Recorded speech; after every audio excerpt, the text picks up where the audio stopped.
I'm going to show you something. I'm going to make up a little piano ditty.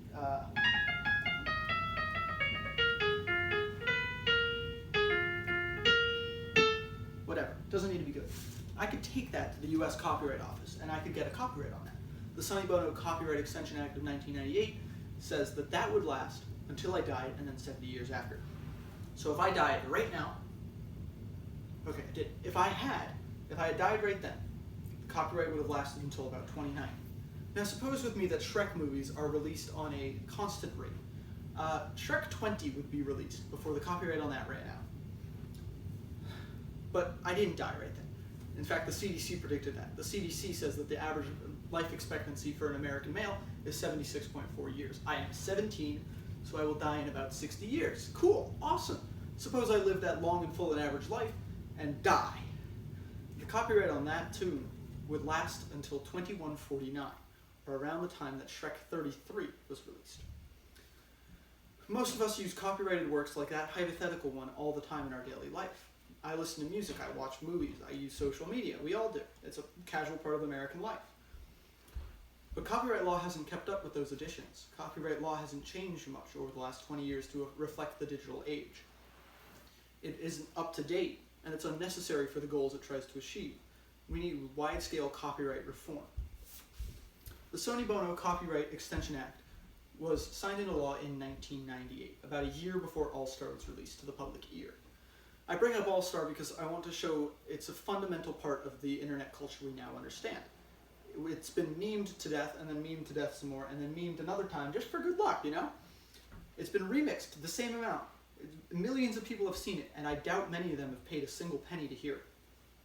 Lee, in the article The Age of Remix and Copyright Law Reform, says that remixes like those, which have happened to hundreds of songs in the last 10 and 20 years, are new creative material that are not derivative of the works they hold within.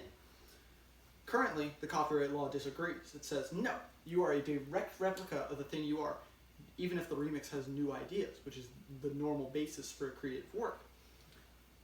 In order to publish a remix professionally, you need to buy a couple of licenses. You need to pay for those. Not everyone can afford that. And you can't just publish it without the licenses. You'll get sued. The copyright law is out of date with how copyrighted works are used today. Furthermore, copyright law is unnecessary to achieve the goals it tries to achieve. One of the main goals, as stated by Darling and Persuasive in Creativity Without Law, Challenging the Assumptions of Intellectual Property, is to encourage authors to create by offering them legal protections on their works so that people can't steal it. Reasonable goal. However, Darling and Persuasive found that even in areas where there weren't copyright available for the works, people made things anyway.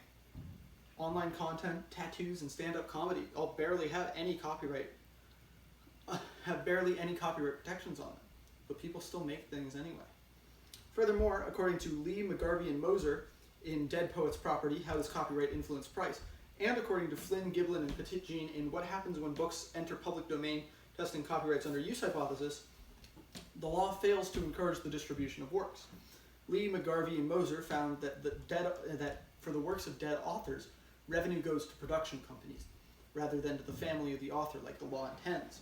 And Flynn, Giblin, and Petit-Jean found that works that had no copyright were much more available than works with copyright. What happened was different distribution companies would compete against each other to sell it, and so prices would be driven down. The copyrighted works were monopolized by the one person, or the one production company. Ratcham Twig, in Copyright Law and Derivative Work, Regulating Creativity, posited that new works need old works to grow, building on the backs of giants, like science does. Even John Williams, the legendary composer, is not immune from this. For Star Wars, he took heavy, I say inspiration, but it's a bit more than inspiration, from Gustav Holst's The Planets. Copyright fails, whether at the goal of protecting the works of authors and encouraging them to make more, or at the goal of encouraging the distribution of works for the wider public eye. Copyright law is unnecessary and outdated for the digital age, where a couple of keystrokes can pull up any amount of material just using an electronic box that most of us carry around in our pockets.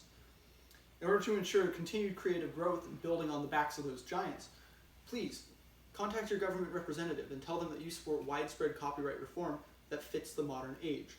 If not, copyrighted materials might fall further and further away from the public hands and into the hands of a few corporations who just want to make some money off of them, instead of letting art be seen by the world.